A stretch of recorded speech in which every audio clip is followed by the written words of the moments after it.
Have you driven in one of these modern roundabouts yet? Since the early 1990s, more and more of them have been built by communities across the U.S.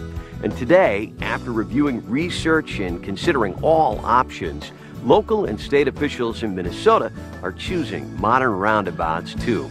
They're doing that because in many situations, modern roundabouts make pretty good sense.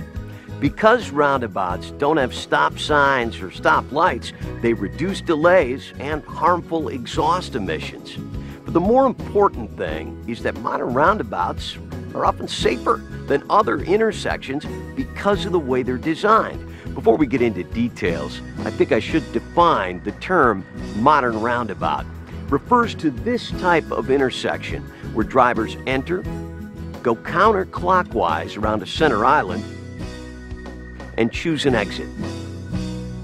Modern roundabout doesn't refer to the much smaller devices like this one placed in the middle of a regular intersection to calm traffic. There's one other thing a modern roundabout isn't. Maybe you've heard about those old traffic circles and rotaries, as they were called. Here's some pictures of the very first one designed for motorized vehicles. It was built in 1904 around Columbus Circle in New York City. And maybe you've heard negative comments about those old traffic circles and rotaries. Well, the truth is, they earned their bad press because of how they worked. Some of them had stoplights at the entries and in the circles, and some sent traffic and pedestrians right across the center of the circle. All of this delayed traffic and led to crashes. But the biggest problem was that entering vehicles had the right of way.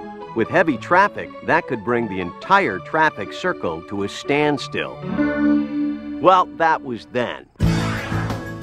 Today, engineers have learned how to avoid those old problems and how to keep the traffic moving safely. They've also discovered that roundabouts can be a good alternative. One big reason for the move to modern roundabouts is that they're much safer than traditional intersections. If you'd like more information about modern roundabouts, here are some good places to look.